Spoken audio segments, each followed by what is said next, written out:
made USAA insurance to help you save. Take advantage of discounts when you cover your home and your ride. Discover how we're helping members save at USAA.com/bundle. What's up, everybody? This is Clark Schmidt here, pitcher for the New York Yankees, and you are listening to the Boys of 161st Street, the greatest Yankee podcast in the world. Thank you guys for tuning in.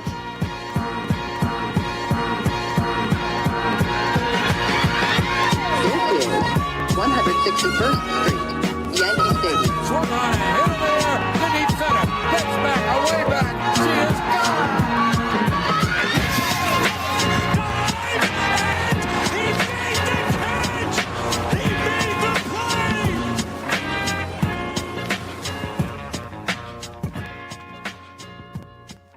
All right. Welcome back to the Boys of 161st Street, episode 140. I don't know what the fuck just happened yesterday. We just melted down on the Angels. I took a little bit of a nap, and then the game just was still going on, and I was like, I don't know how this is happening. Thought it was in the bag. Wasn't in the bag. We're going to get into it a lot. We got a loaded episode for you today. Today, we actually are going to talk a lot about all the stuff that happened in Yankee land, Hal addressing the media, Boone's comments, K's comments, Chapman being broken. We got voicemails at the end. I'm going to hit one in the beginning.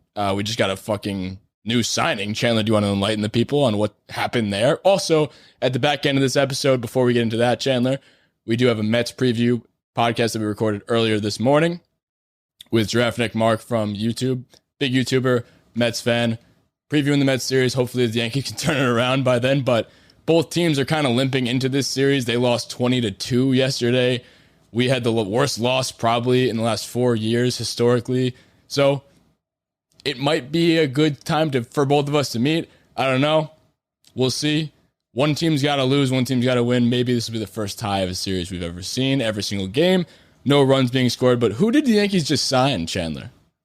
I mean, I don't want to downplay it. I'm just going to come out and say, this is a very big day in Yankee land. We don't have to worry about that pesky Aaron Judge guy playing center field anymore. We went out and we got our guy. Right-handed hitter, 6'1", speedy guy, supposedly. I've never seen him play, and that's a fault of my own, not him. Tim LeCastro, your newest MVP. He's coming in hot with a 178 batting average, 1 home run this year, so he's got a little pop from the right side, just like a Judge or Stanton. A 38 OPS plus. He's got a negative WAR this year, and if that wasn't good enough for you, he's a bit of a defensive wizard too. If he takes over center field, you're looking at a -1 in DRS, defensive runs saved, and spread out across all the outfield because, he can play a little bit of everything. He's a Swiss Army knife. He's got 0. So he's, right at league average, a little bit below. And that's our guy. We're going to we've been complaining. Ladies and gentlemen, Hal's heard us bitching. We got him.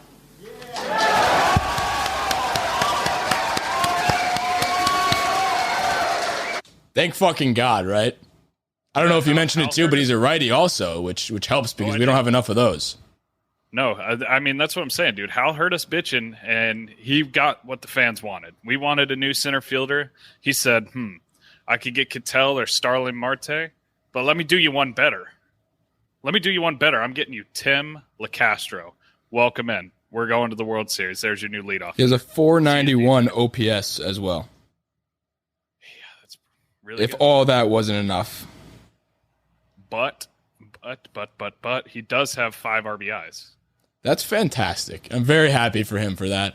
I don't see this guy. I hope this isn't it. Obviously, it shouldn't be it.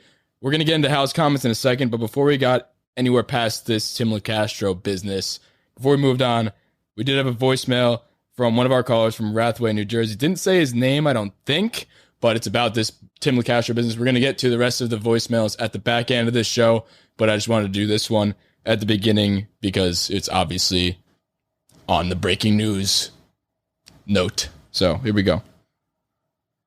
This is Steven from New Jersey.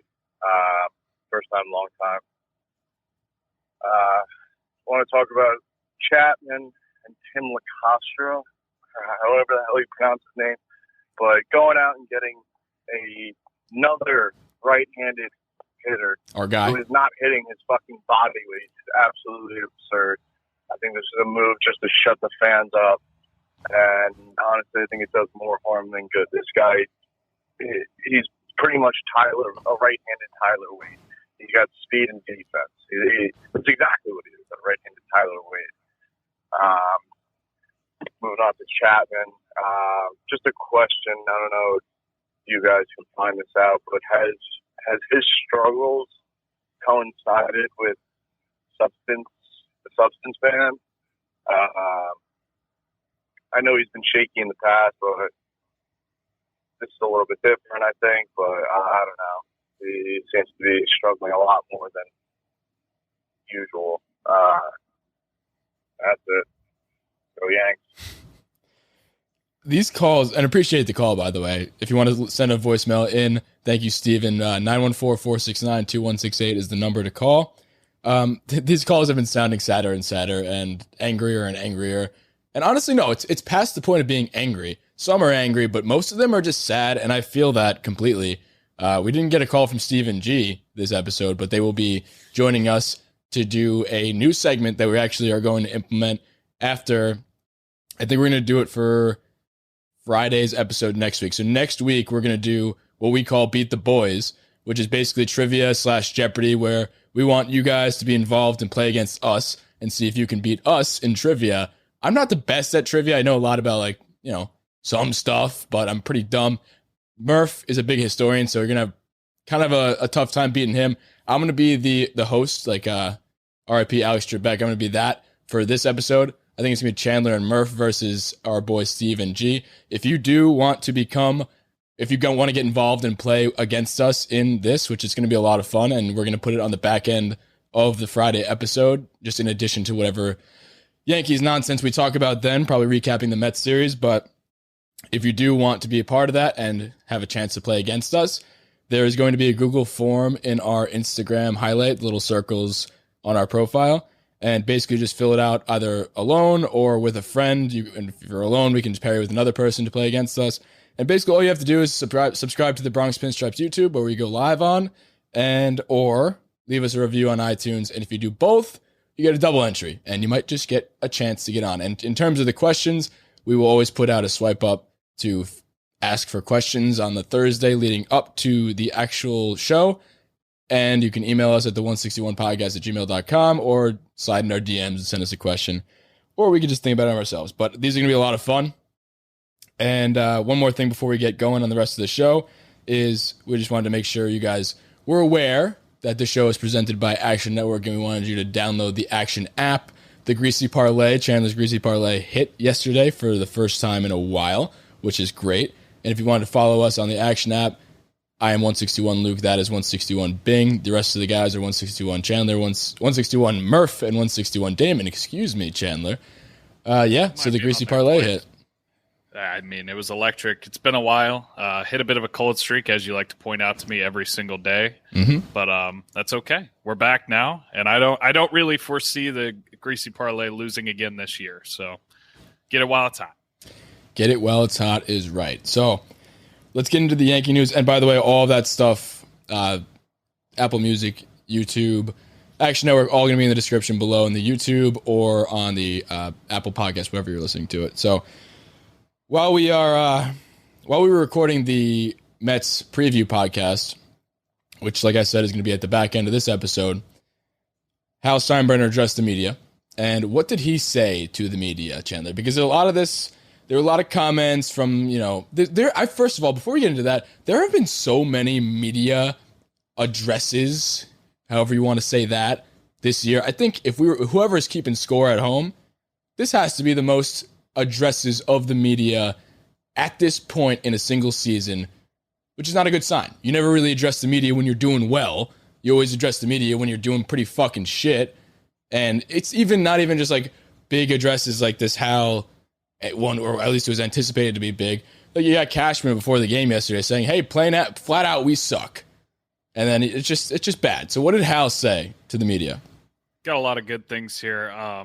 You're not going to guess any of them, really. So we have the first one. Aaron Boone and the coaches are absolutely the right people to lead this team. Spot on. Totally agreed there.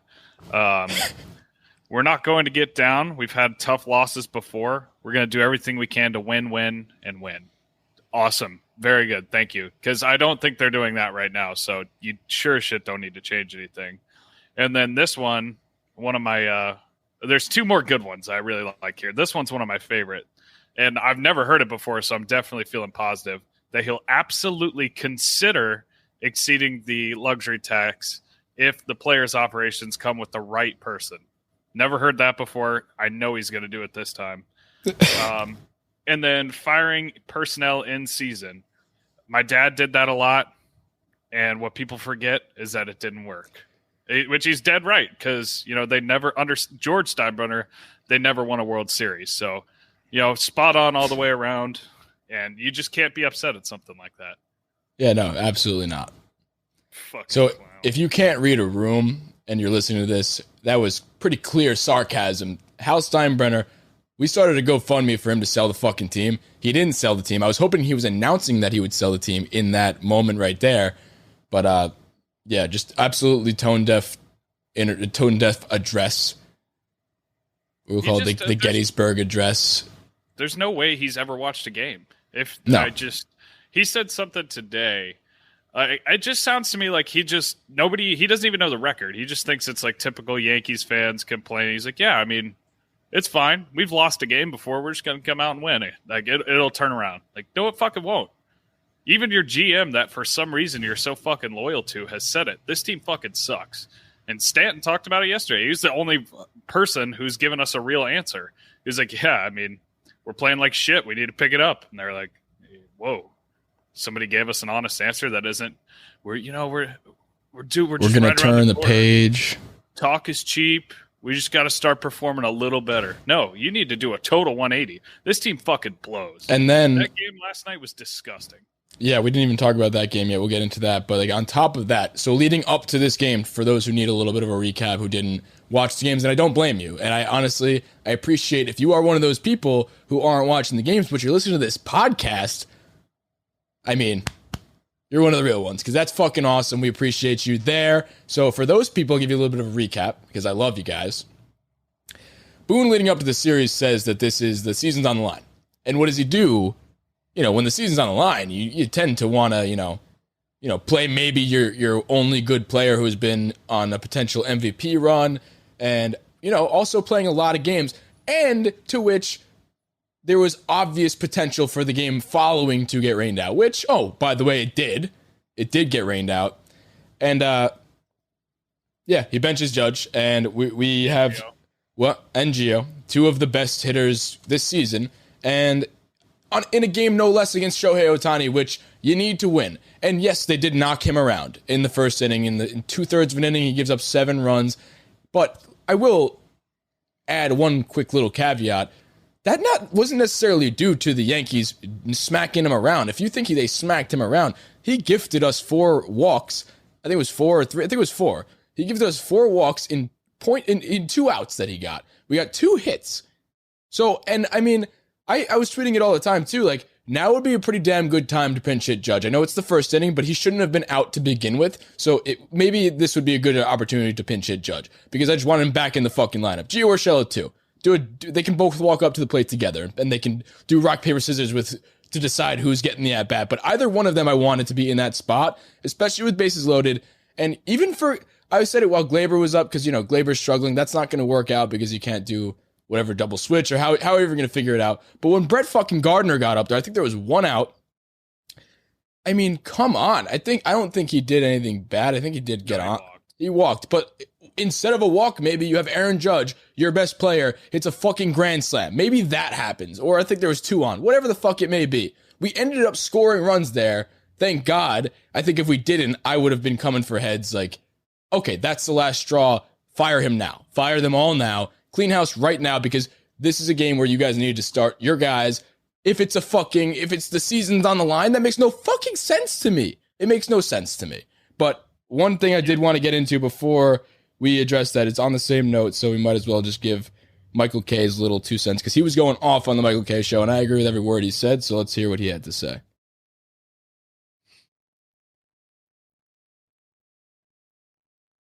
Maybe. absolutely inexcusable by the organization and by Boone and by Judge not to go into that office and demand to be in the lineup. Because Aaron Judge has a lot of sway in this organization. If he pounded on the door and said, I want to be in the lineup, he would be in the lineup. This is on him, unless he's hurt. And then if he's hurt, he should allow Boone to say he's hurt.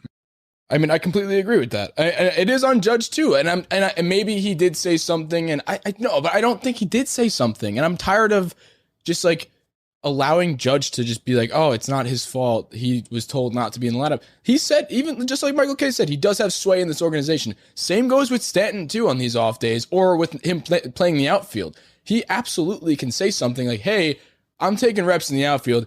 I want to play out there to get my team back on track so I don't have to just keep addressing the media and saying, yeah, this sucks, we're shit. Maybe we can all get together and play when the season's on the line. Like, this, it just doesn't make any fucking sense to me. And well, so Judge is, the Judge thing is such a catastrophe that he wasn't in the lineup and just so fucking baffling that it's taken away from the fact that Boone came out and said, we wanted to get Odor's bat in the lineup and took Gio out. Part of Hal's thing today was bitching about the players. He was like, yeah, we fully believe in our thing. He pinned 100% of the blame on the players. Nothing on the manager, on the general manager, anything like that. You know what is the manager's decision? Putting in fucking Rougned Odor over Gio Urshela because you wanted to get him at bats. Rougned Odor comes in, he's batting in the 5-hole or 6-hole. He comes in with the bases loaded, no outs, and fucking strikes out on 3 straight pitches that bounce in the grass. Like, I'm sorry. That is a manager mistake. That comes from Boone. That does not come from the players. Yeah, the players have plenty of blame. Everybody has blame. This team, it's flawed from the bottom to the top. But that comes from the manager. If Rougned Odor is coming in there with the bases loaded and your season's on the line, then something's really fucking wrong. Also, one thing you did say that I want to bring up too, in his comments, Hal's comments, he was saying it's like 100% on the players and all that stuff, not on management. We're still behind the management, we're still behind the team. What kind of message does that send to the players or to the potential new players that we may be trading for or sign in years to come, that upper management, the GM and the manager can do no wrong, and the owner of the team is saying that a historically disappointing season where there are clear managerial decisions that are going wrong and clear and obvious moves that were made on the GM side that have been historically bad, being the Stanton trade and other trades like that. And it's just like all the trades that don't work out, all the pitching trades, the Paxton, the Tyone that isn't working out now, all of these deals that he's making are looking pretty ugly. And you look at the one Voit trade and the one Gio trade and you're like, oh, he's great. He's not. And when you see all those moves and then you see Hal say that the players are the ones at fault, what kind of message does that send to the people that want to play for the Yankees? They're just not going to like playing for the Yankees. And that's like a slap in the face. If I'm a player, at least I know it is on the players a lot. The players are definitely underperforming, but at some point you guys have to share the blame and not just point fingers. That's, to me, that press conference was a lot of pointing fingers at people that didn't solely deserve blame. And I think that's a big slap in the face at all of the players in the organization. And I don't like the way this team is going to be going, just the way the relationship with players going forward because of that. We've talked a lot about the way, like, just the environment of being in the Yankees is already a stringent, strict, you gotta fucking shave your beard, you gotta be the Yankee way, you play for the number on the back, not the name, and all that bullshit. And I guess you just deal with it because the Yankees are a historic franchise. But when you don't have your players' backs and you point fingers at them and all that shit, it's just like having a bad boss. It is literally a bad boss. And it's just like, you don't want to play for that guy. And these guys are making so much money and they can make money elsewhere and request trades and do all these things, which I don't know if they can do right now because they are underperforming, but all of these things just makes for a big fucking clusterfuck of just toxicity within this organization. And it's just crazy to me. It's crazy to me that nobody, we've been saying it for every episode. I don't know how nobody's fired yet. Or I don't know how somebody else hasn't been brought onto the team yet, because it's just ridiculous. Well, it shows me that he cares about his loyalty to Brian Cashman and he cares about his pocket. Because if you don't care, like, his loyalty to Brian Cashman makes no fucking sense to me.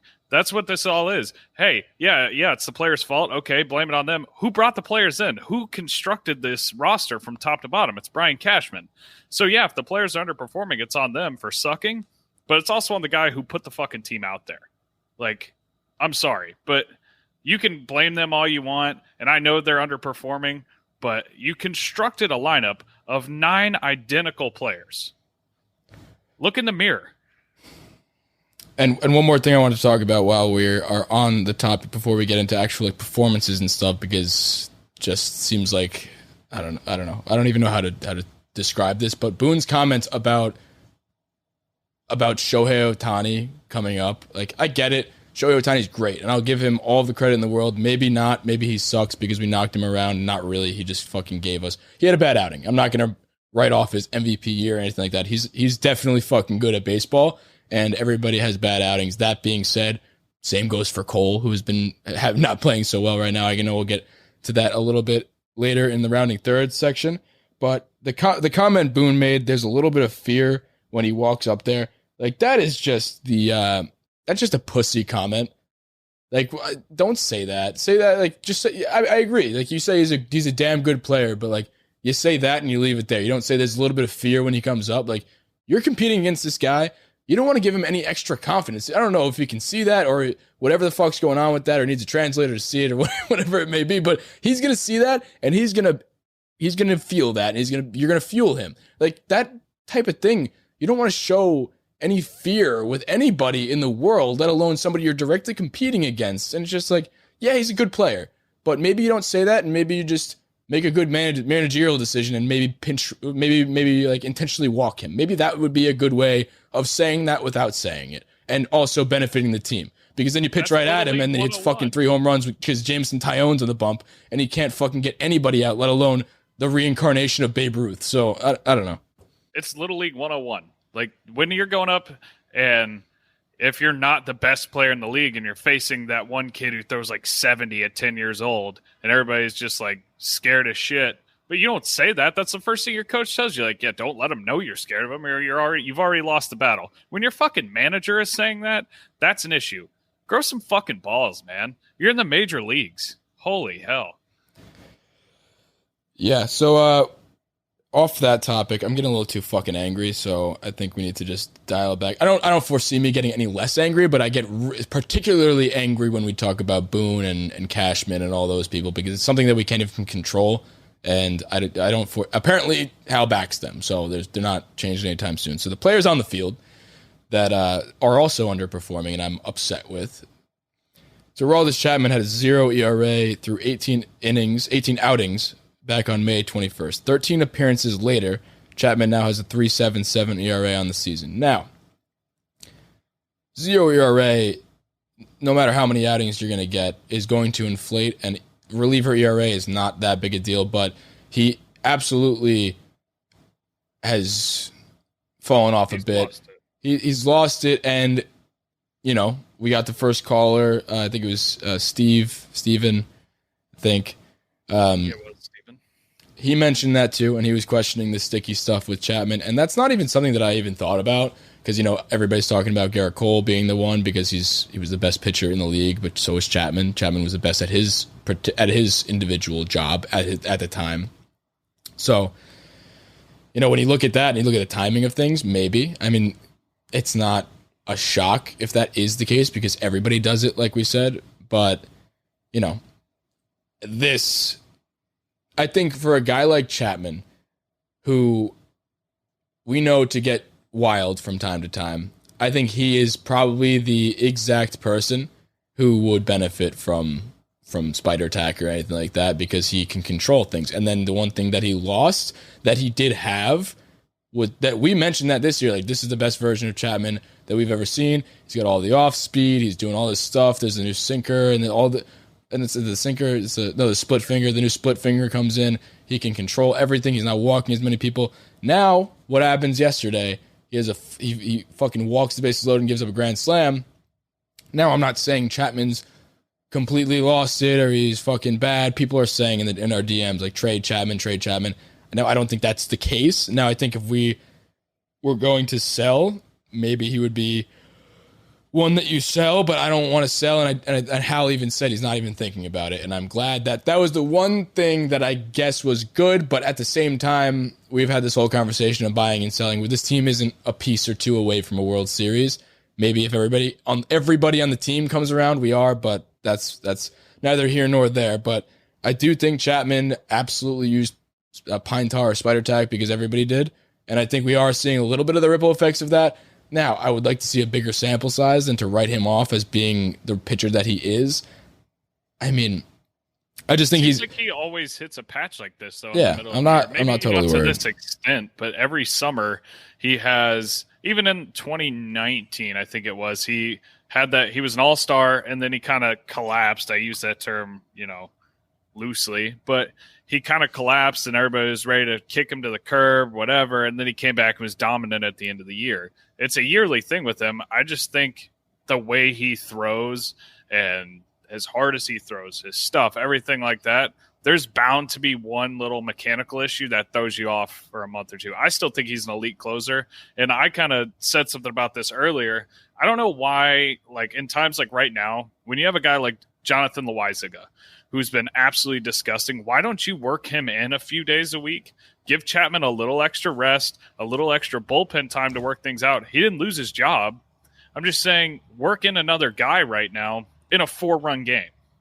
If you still need your guy in a high leverage situation, no, he didn't lose that job. But in a 4-run game or a 3-run game, let a guy like Jonathan Loaizaga, who's been probably our best bullpen arm this year, let him go out there and close a game. And then let Chapman work on his shit and come back out there and be obviously not the guy he was earlier because his 0 ERA is impossible, but be the elite closer that we know he is. But they won't. They just have too much pride to go and do anything logical that'll hurt somebody's feelings. There's a happy balance between being an asshole coach and just coddling every single thing. Boone is so afraid to make somebody on this team sad and hurt their feelings that he won't make a logical decision. To me, that seems like a no-brainer. Like, why press your guy that can't fucking throw strikes and is clearly off in some way, shape, or form? It just makes no sense. I don't know. Yeah, I don't know, man. I don't know. I'm not worried about Chapman. I think he'll figure it out. I do think he's lacking control because of the lack of Spider Tack, but I don't think necessarily that's the end of Chapman. I think he'll figure it out like everybody else will without it, or they'll allow a substance for them to use, and they'll figure it out, hopefully. But I don't know. In terms of the next topic we have, what? Breaking news. What's that? The Yankees have acquired another outfielder. Aldenis Sanchez. Wow. As the player to be named later in the Mike Ford deal. So it looks like LeCastro's got some competition. Yeah. There's going to be a position battle. God. You think when we do roll calls at the beginning of next year that Aldenis Sanchez is going to be one of the ones that we talk about? I think he might be the best one that we talk about. He'll probably get his own episode if he can beat out LeCastro. That's the thing, though. Yeah. You got to keep that in mind because LeCastro is coming in piping hot right now. So yeah, there's nobody hotter than LeCastro. So speaking of people that are getting an opportunity, Jason Dominguez is this is actually probably the only happy thing that we're going to talk about this entire episode. I think. Is it happy though? No, I think it's just exciting. I mean, he's playing in the Future Stars game, the All-Star game, and nobody usually watches the All-Star game, so like nobody gives a fuck about it ever since it's no longer. The winning team gets the home field advantage, right? They threw that away. Yeah. Which makes no sense because that was actually fun, and then it mattered a little bit at least. But Jason Dominguez gets this is the first action we're going to see out of him, and in terms of watching, I'm more excited for that Future Stars game than I am for the actual All-Star game. And there's a pretty good list of people that are on this list, like Jared Kelenic. Medina. There's a bunch of good names that actually make this pretty exciting to watch, and I'm excited to get a look at him. He got his pro debut a couple days ago, and he's 0 for 6 with a couple Ks and a couple walks. Yeah, whatever. But we're starting to get looks at Jason Dominguez, so I'm very excited about that. We're getting looks. I don't think putting him in the Futures game is a good call. That's just they're building this guy up. They're literally building him up for failure. Like. Anything short of Mike Trout at this point, he's going to be deemed a bust. Like he's 18 years old. You're fucking with this kid's future. You're putting him in the Futures game when he just got his first major league, or not major league, but you know what I mean, his first professional at bats a week ago. And futures game is a week from now or a week and a half from now, whatever. Like, you're setting him up for failure with this, which I think it's exciting. Don't get me wrong. I'm not trying to be a total Debbie Downer. It's awesome that we have this guy in our system. He's got everything you need to be a superstar, but it's kind of the same thing with Byron Buxton. People hyped him up to be the next Babe Ruth / Willie Mays / whatever combined rolled into one. And it's Vlad Jr., and you come out here and you struggle for a year or two, and then everybody just shits on you and writes you off after a year. It's just he's going to have the highest expectations of anybody in recent memory because of shit like this, and I hope he can live up to them, which I know he can't because they're unrealistic at this point. But yeah. So do you want to get into the rounding thirds? Because we've toyed with the rounding thirds before, and I think we finally figured out the segment because rounding thirds they're a little infrequent for us, and we had to think about hot takes and stuff. So I think this is a better way to do it going forward. And I think going forward, we'll just do the rounding thirds on the Friday episode. We'll do hot or not on the Monday episodes, along with voicemails. We're going to do voicemails today, but going forward, the voicemails will be on Monday's episode.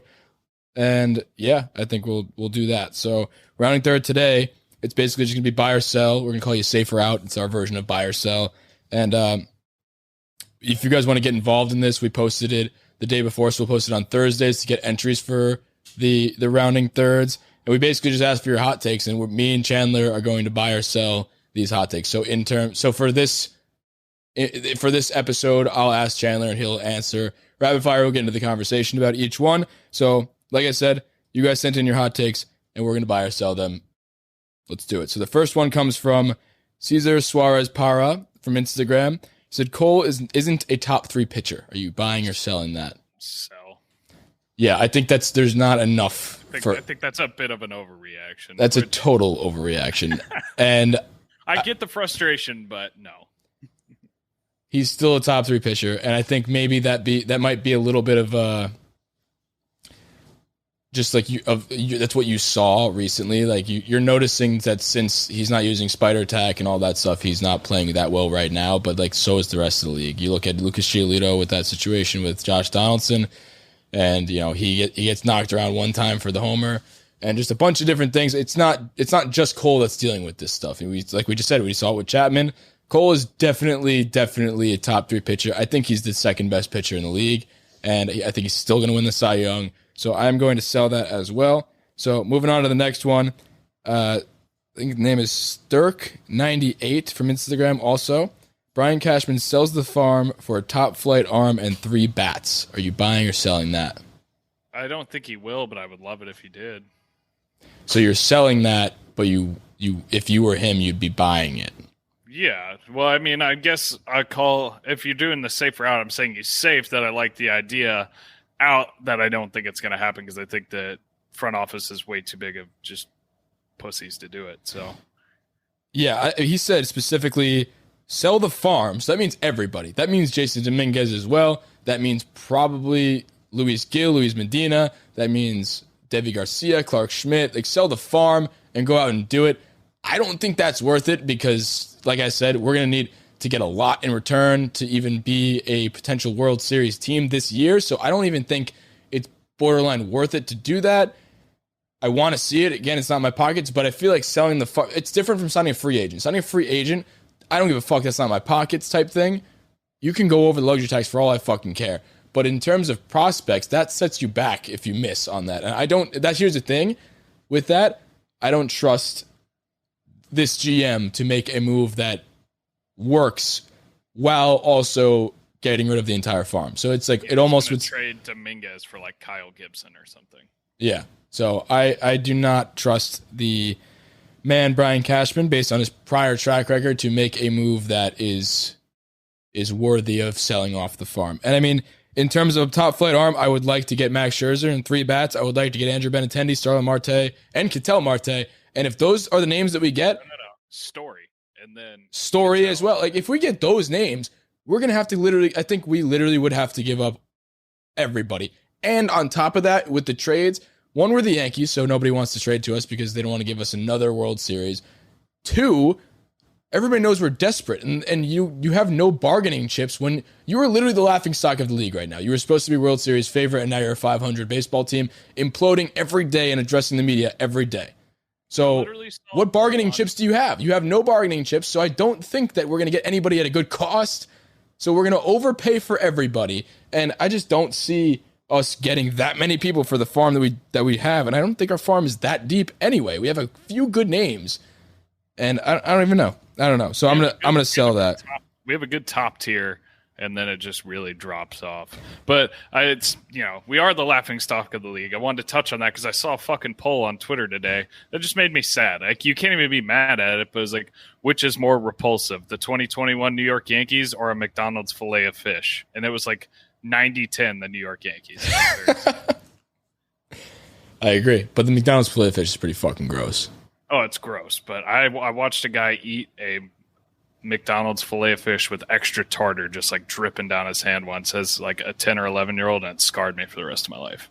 Yeah, I mean, there's some crazy shit that happens here in New York City, so I've seen some shit, especially in the subways. Imagine that. Imagine a guy eating a filet of fish dripping in tartar sauce while also pissing down the stairs. That's basically what I see when I go in the subways on a daily basis. Especially around me, it's not that bad, but like around like 34th Street, Penn Station area, that is a dirty place. If anybody lives there, I'm sorry for coming at your neighborhood, but it's fucking gross over there. So next one we're going for is Torres sucks, and we should have traded him when we had the chance. From Dilly Fran _TTM, I think was the name. I'm going to go ahead and sell this one. I think this is very short-sighted. I know he hasn't been great. We've said it on the podcast before. He's had 6 home runs in the last 2 years. He had 38. No, he had 62, I think it was, in the first 2 years combined. And, the number 38 was from 1 year. So he had 38 in 1 year. I'm going to sell this. I think he's going to bounce back. He's starting to hit the ball a little bit well from that one game. I forget if he did anything in yesterday's game. Yeah, he had the single with the bases loaded. It was his only hit, though. Okay, so he's starting to turn it around. I really hope that is him turning it around. That being said, he went through one of the fucking worst slides I've ever seen somebody go through. We were talking before, it could be Chris Davis-esque. I'm hoping that we've crossed that and we're moving on to the next chapter. I hope July is Gleyber Torres month. So I'm going to sell that. I'll sell it as well. I mean, unless you're getting Story, Seager, or Lindor at the time when he was hot, then no, absolutely not. We've been selling a lot of these. We did ask for hot takes, so we got to expect a lot of sales. But hey, I bought the first one. The first one was Cole isn't a top 3 pitcher. No. Second one then, the trade the farm one. Okay, yeah. So next one comes from Drew Wallace, 88. Ohtani is not the MVP. I'm going to go ahead and sell this as well. I don't think one start is going to make him not the MVP by any stretch of the imagination. I think everybody has these blow-ups. His ERA is going to inflate a little bit, but after a few more games where he pitches against like the Tigers and other teams, Mariners, it'll go right back. So I don't consider that to be the end of his MVP reign, especially considering there's so many months left in the season. I do think Vlad Guerrero is tearing the cover off the ball, and if Ohtani... Here's the thing. We talked about it on the Action Network episode but we're talking about how like the built-in odds, it's about an even match between Vladdy and Shohei Ohtani, because I think the Vegas odds makers are assuming that Shohei Ohtani is going to get hurt at some point, which could definitely be the case, and he could just hit. And if that does happen, then I think Vlad absolutely is the one who wins it, especially because their WAR numbers with Ohtani's pitching and hitting combined are pretty much even with Vlad's overall WAR numbers just by hitting. So that's pretty crazy on its own. He's batting like 340. I think I'm buying it right now, honestly. Like, Vlad Jr. is putting up a historically great year. Like, this reminds me of Bryce Harper's MVP run. Like, he's putting up that kind of stat line. I mean, Shohei's doing great and he pitches and hits, but his ERA went up a full run yesterday. He's almost I think he's like a 3.7 now or something like that after that, which, yeah, it's still incredible and it's inflated. It'll come back down, but I don't think he's going to have 32 starts or anything like that. Like, there's just, your body can't take that much. And if it is, I hope I'm wrong because he's awesome for baseball. But if I had to bet on one, I'd give me Vlad Jr. I mean, he's just fucking incredible, man. Yeah, he's going to be good for a long time. He's going to be a problem for a long time. He's going to hit 50 or 60 home runs this year, and probably realistically, that'd be crazy. Mid 300s. He's going to. I mean, he's got 27 or 28, and we still have a week and a half before the All-Star. Out of the two, I have more confidence that Vlad will end up hitting more home runs by the end of the year, and I think that's obvious. But it would be cool that if those two had a little bit of a home run race, similar to like a McGuire Sosa type thing, but not quite up there. That'd be cool. That'd be cool if they were both at like 50 and they were doing the damn thing. Moving on to the next one from Andrew Brichard. Sorry if I butcher these names, by the way, but appreciate you guys sending them in. He said Torres will never hit 30-plus homers again. And I think this one I might buy because I don't think Torres was ever a power hitter. I think, here's the thing. I think he'll probably a season or two hit like 30 on the dot. So I think 30-plus. So I'll buy it for that reason. But I just don't think Torres is a power hitter. I think that was the one year that there was the juice balls and, that's just what happened that year. He had 38, so it's really only 8 more than 30. So I think that's a fair thing to say. And I think he's genuinely just more of a contact hitter that can hit for power. And that's to be expected in the middle infield. There's not necessarily that many power hitters except that aren't named Trevor Story. So I'm going to buy this one.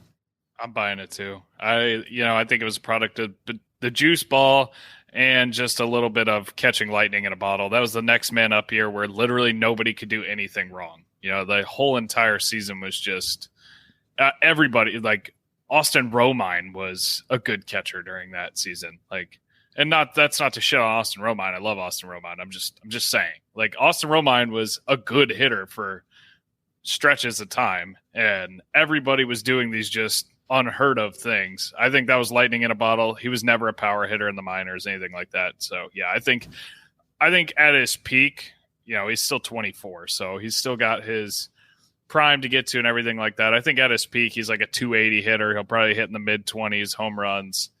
He'll get on base like a 3-something clip, like low 300s. He'll just be a solid hitter. I don't think he's like a Hall of Fame player, but no. Obviously it's too early. I'm just saying I think he's a solid hitter, and I think he needs to never play shortstop again. He needs to play second base. And I don't think that's a stain at Glaber that he won't hit 30-plus home runs. I think he's better as a contact hitter. So I think if he can just focus on being that contact hitter, like a Nick Madrigal type player, he's a young guy who's just hitting for contact, not worrying about the home run ball. I think that's what I would prefer out of Glaber Torres, especially because my views on the Yankees. I want them to be not home run or bust. I want them to be, like the Kansas City Royals when they won the World Series. I keep saying that. I would like to just put the ball in play. So that's what I want out of Glaber Torres, and I think he should just lean into that. So next one is from Alexis Pelletier. I think I nailed that name, by the way. He said Luis Cessa is the GOAT. That's probably directed at you, Chandler. Do you buy or sell that one? Absolutely sell that for like a penny. Get the fuck out. No. Sorry. No, not to be disrespectful, but no. I think that was just directed at you. So the next one comes from even more riled up than losing to the thing. Me14ND. Trade DJ. Okay. I don't want to trade DJ, but I get it.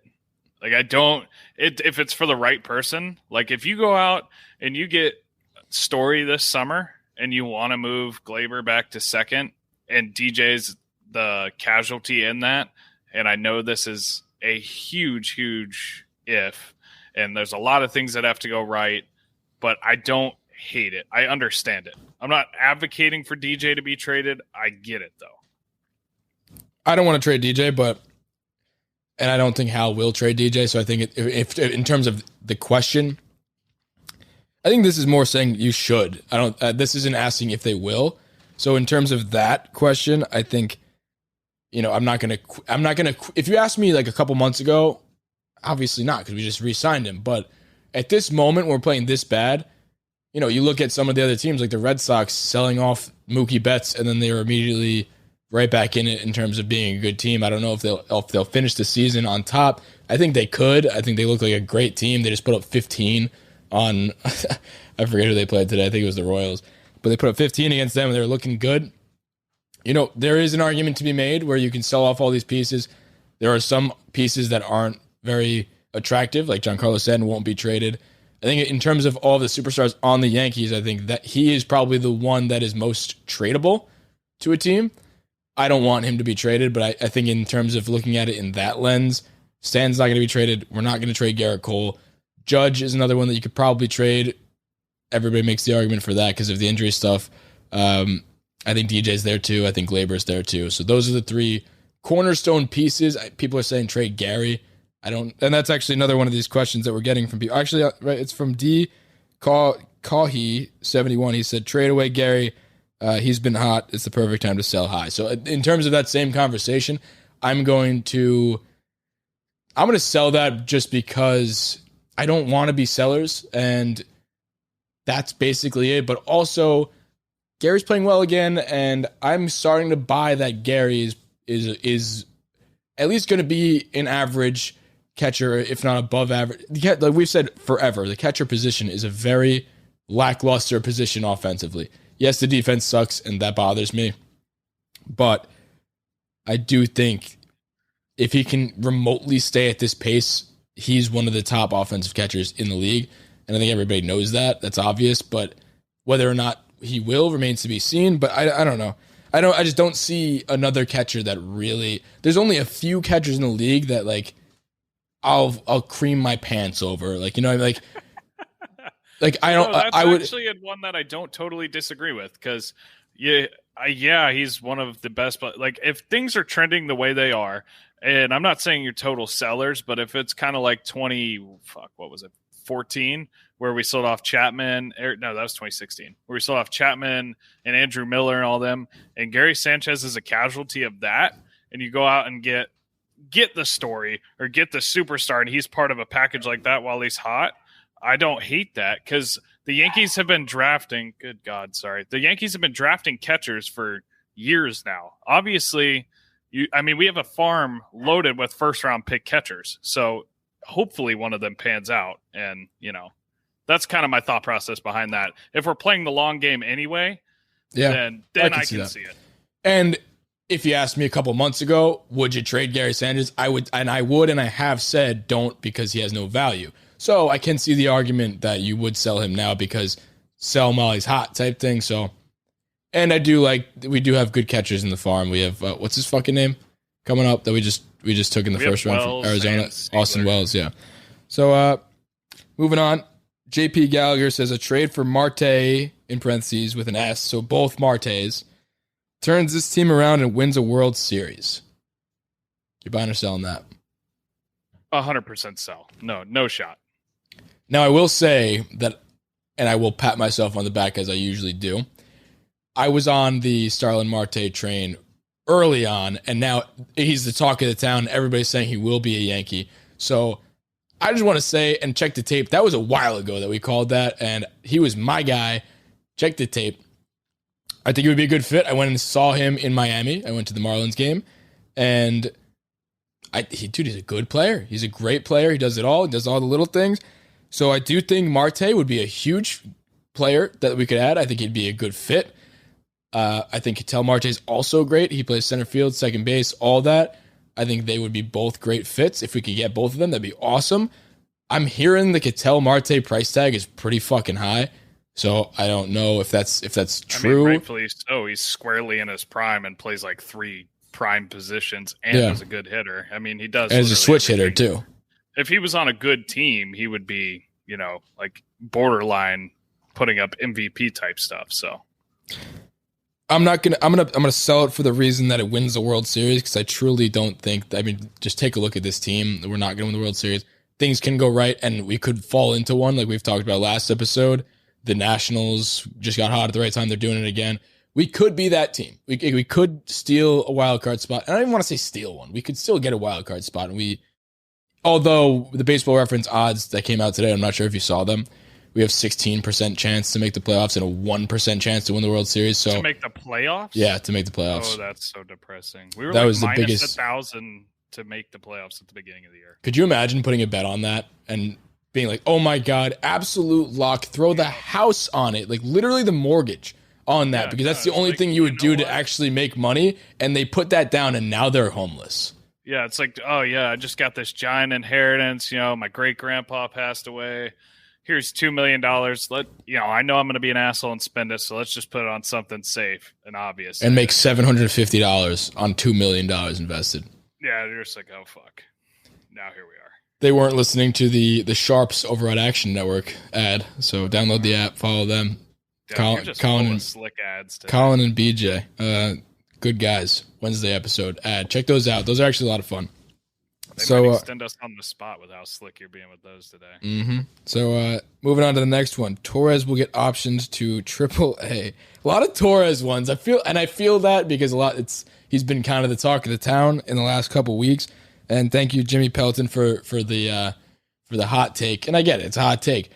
I don't think that Torres gets optioned. I think that's I think Brian Hoke put it this way too. He says that would be the nuclear option, which I like the way he said that. And I do agree. I think that's a little ridiculous, especially considering he's starting to play well again. So, like I said, consider it well. He's got 3 bloop singles.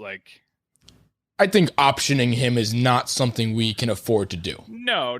Who are we going to bring up to play anywhere? What's the alternative? That's what I mean. Because they're so averse to bringing up, which that's another. You know what? We haven't used the gripe alert in a while. If you want to cue that up here, because I do have a gripe. Let me. Gripe alert.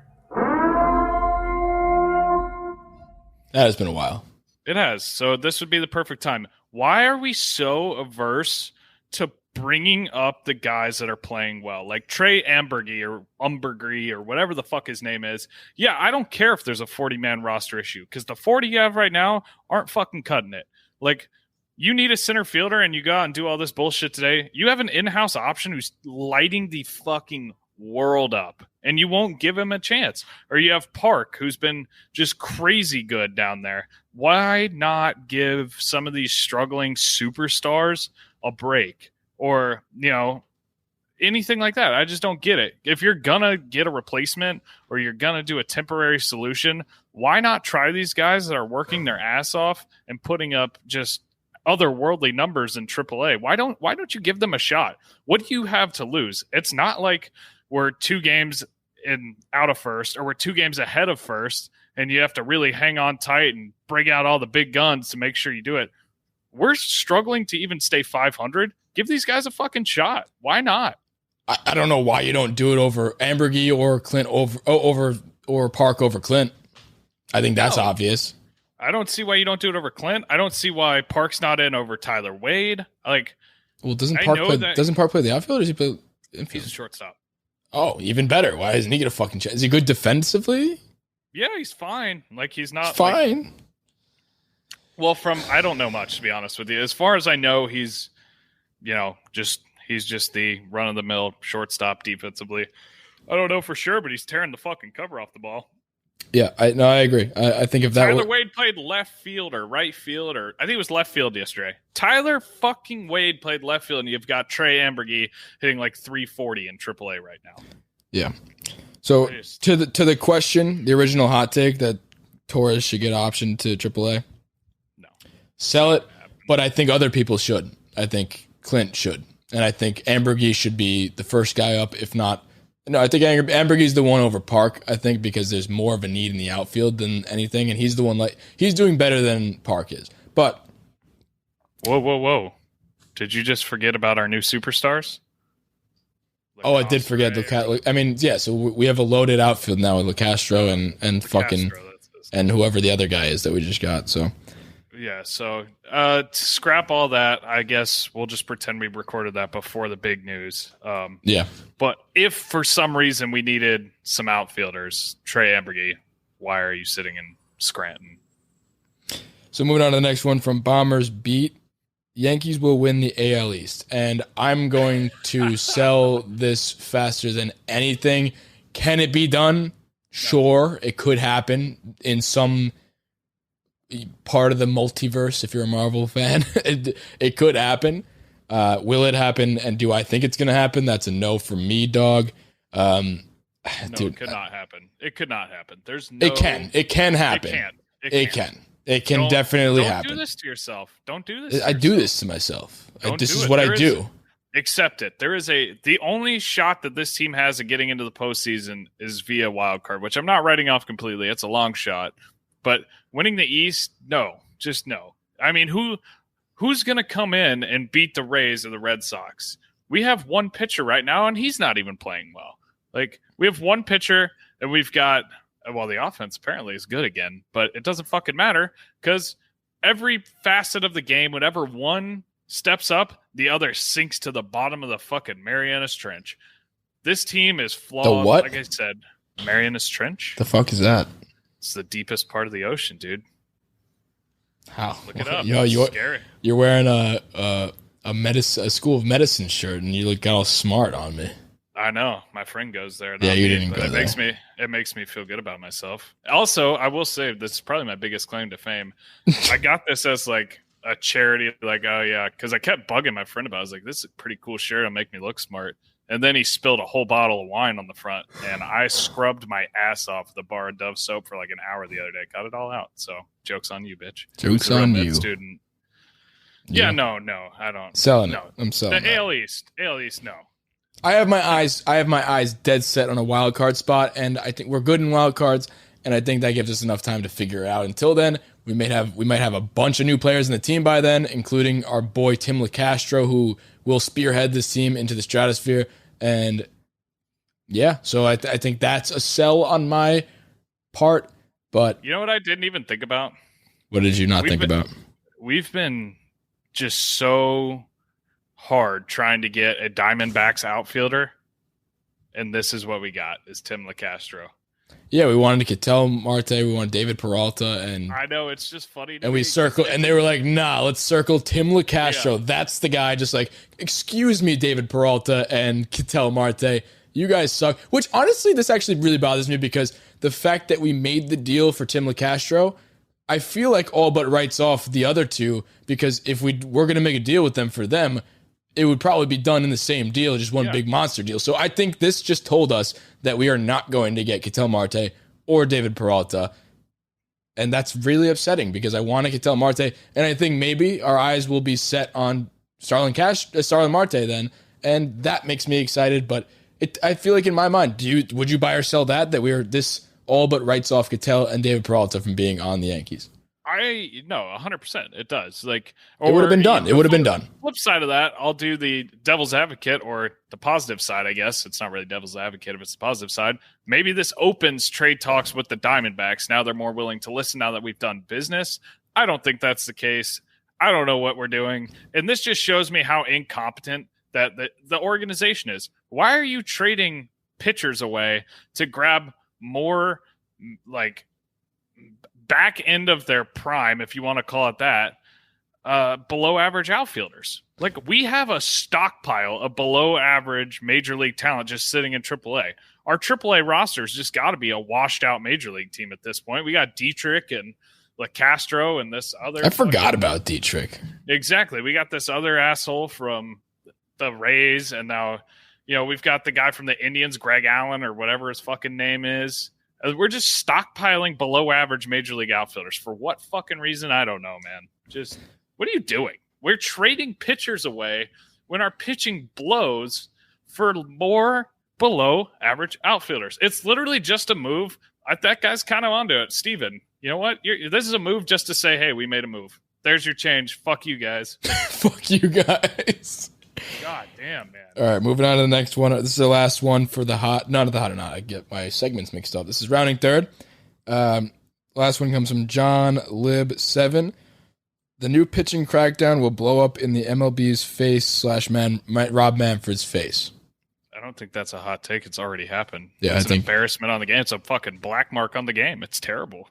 Yeah, no, yeah, grown men getting naked on the mound. Like, what? No, yeah, that's a easy buy for me. So let's get into the voicemails. We already started with one voicemail, but there were a few others that I wanted to get to. So if you want to call in, leave us a voicemail, 914-469-2168. The first one I wanted to hit was from Bridgeport, Connecticut, and it is this one right here. So bad right now, I'd actually considered giving Mariano Rivera a blowjob to completion just to come back for one game. So we missed the beginning of that one. So he said something about, it was about Chapman. So Chapman's so bad right now. We missed the beginning part. It's just started a little bit in. But yeah, no, Chapman's pitching fucking bad. We already talked about that. I just thought that was really funny. So I wanted to start us off with that one. Let's play it again. Now, I'd actually considered giving Mariano Rivera a blowjob to completion just to come back for one game. Now, whoever called in, you didn't leave your name or where you're from. The caller ID says from Bridgeport. So thank you to Bridgeport Anonymous. I want to know who your name is, and they want you to DM us because that was really funny. You made me laugh. So, and I like how, you know what? Hats off to you for putting in to completion on there. Yeah. That's a very important That is very important. Yeah, whatever the fuck that word is. Next one comes from Smithtown, New York, and I guess we'll... That was the word I was looking for. What? Sorry. Nothing. I forgot how to speak for a second. I finally caught my word. But my name's Colin from San Diego. I'm born and raised in New York. Luke, I actually message you on Instagram talking hella shit all the time. Yes, you did. I sent you a long rant last night at probably 3 a.m. New York time, telling you, man, this team needs to fucking change. They need to start. They got to get rid of Chapman. They got to get rid of fucking Britton. They need to just dismantle. Right there alone is $30 million. I think Britton makes $14 million. Chapman making $18 next year. Those fucking guys are trash, man. I mean, this team needs to completely break itself down completely. Judge has got to go. What are we realistically going to see? Another 1 or 2 years of him being able to stay fucking healthy? Sanchez, I'm not buying it. I mean, his trade stock's probably the highest since 2016. He's got to fucking go. Really the only two that I would even consider even keeping would be Gio and DJ, because those are, and maybe Luke Floyd, because that's the kind of attitude that we need on the fucking ball field if we need to win. Judge and Giancarlo, they're supposed to be the leaders, but they're fucking soft, man. It's just not in their blood. I was listening to another podcast and they said, like, look at the Boston Red Sox. They traded Mookie Betts 2 years ago, and now all of a sudden they're a first place fucking team. And I think that's what we need to do. We need to get rid of those top guys and rebuild completely. We missed our window in 2017, 2018. I think it's past. We got cheated out of probably a World Series win, probably both those years by the Astros, but now it's past, and these guys walk around acting like they're World Series champions, but they ain't got shit to their fucking name. I agree, man, and thank you. Appreciate the call. I don't know about selling everybody. I just can't get behind that right now. I still have a little faith in this team, because if you sell, then it's like, okay, now what do we do for the rest of the year? So there's no fun in that. So that's where I'm at with the selling of pieces, selling Chapman, selling Gary. We talked about selling Gary a little bit, and DJ, all that. I just can't get behind the selling right now. That's just no fun. Like, why? I don't want to clean house. Like, I don't want to sell everyone, but I get where retooling. If you're meddling through and you're clearly not going to make the playoffs, and you know what? Maybe we get someone exciting for fucking once. You know what? Like we don't have a point to watch it playoffs wise, but maybe you get somebody like a Jazz Chisholm, where you actually, even on a shitty team, you still want to watch them because they're happy to be there. Big Jazz Chisholm guy. Fucking miserable, man. So yeah, no, I get it. I'm down with selling. Maybe not cleaning house like everybody from top to bottom. I don't think we could if we wanted to, because who the fuck wants Clint Frazier and stuff like that? But no, I'm cool with that. Moving on to the next call right here from Los Angeles. Josh from Winslow, Arizona. The number says I have no idea what we just watched, but hear me out on something. Back in 2012, the Los Angeles Kings, the hockey team, they were out of the playoffs. They weren't in it at all. About halfway through the season, they fired their head coach, got a new guy in, Daryl Sutter, and he led them to their first ever Stanley Cup championship. I'm not saying that if they change the head coach, that's going to happen, but it's an interesting thought, and maybe it's something that would get these guys going. Huge fan, guys. Keep up the good work. So if that came before the press conference and I didn't hear Hal Steinbrenner with his just completely out of touch, out of tune shit that he just spews every 6 months when he has to, I would agree. But there's clearly no personnel changes coming. I don't think there's any one thing that can spark this team right now. Like, I don't think that they have that midseason turnaround in them, because not only do you have to turn it around on our end, you have to also bank on the Red Sox, the Rays, and the Blue Jays sucking. Yeah. No, I agree. And I mean, I know it worked for the hockey team, for what was it? For the LA Kings. Yeah, the LA Kings. I don't know. I just can't see it doing anything but bad. Like, you just put your team in a worse spot. I do want somebody fired. I do want things to happen. I think Boone, and you know what? Yeah, I think we should fire Boone right now. I was in the camp that, like, firing him isn't going to make us better this year, but, like, it's not going to change anything because Boone doesn't make decisions. I really, really think it's time for Cashman to go. And that's, I don't know, man. I do think something's got to change. Whether it's, I hit a scary realization today that Cashman is never going with Hal here. That struck me today when I was listening to Michael Kay talk, and they were just talking about his blind loyalty to him, and just listening to how out of touch Steinbrenner is. Like, that kind of hit me, and it hit home. I'm scared. I don't think Cashman's ever going anywhere. Are we in the new Wilpon type situation? I mean, he's not. He isn't saying. He says he isn't ruled out going over the luxury tax. Like, the Mets just got out of the Wilpon situation. They got a good owner who wants to spend money, and they're doing it. They did it, and whether it worked out or not with Lindor, it remains to be seen. We'll find out soon. They're in first place. They're in first place right now, and dude. I think we may be in a situation like that because everybody has been like, they hear the Steinbrenner name and they're like, oh, George spent money and he went out and did the thing and he really cared about winning and all that. And you see all the interviews where he freaked out and was like, I hate losing, all that stuff. And then you look at this guy, Hal, and he's the fucking polar opposite. And I think we might be in a fucking Wilpon situation. I think we won't be great again until he's fucking gone. And like you said, I don't think Cashman will go. Sorry, I was going to say, the thing with Cohen is, it's not just the spending the money. It's having your guys' backs. It's everything. Steinbrenner clearly doesn't care or know what's going on. He just blamed his players and just shit on them and took zero responsibility. He was like, yeah, I'm upset, but it's on the players. Like, what the fuck are you doing, man? Steve Cohen's out here, right or wrong, love or hate the guy. Yeah, he's done some shady shit in his life, and you know what? That's not for me to decide, but he's on Twitter backing up his guys. He's, everything he can do. He clearly loves the Mets, and he loves what he's doing. Hal Steinbrenner doesn't even know what fucking state the Yankees play in. Sorry to interrupt you. That pissed me off. No, I completely forgot what I was going to say. Let's move on to the next call. John Rutor from Stanford. Kathy, for listening. What's up? I'm sure plenty of these messages are going to be people calling in crazy pissed off, especially after last night's game. But honestly, I know I'm not even surprised. I know plenty of fans aren't.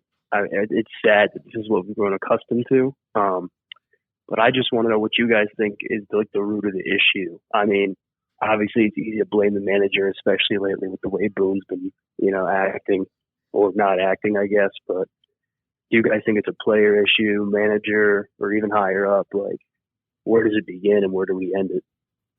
All right. Did he say it's from Stanford? Stanford, yeah.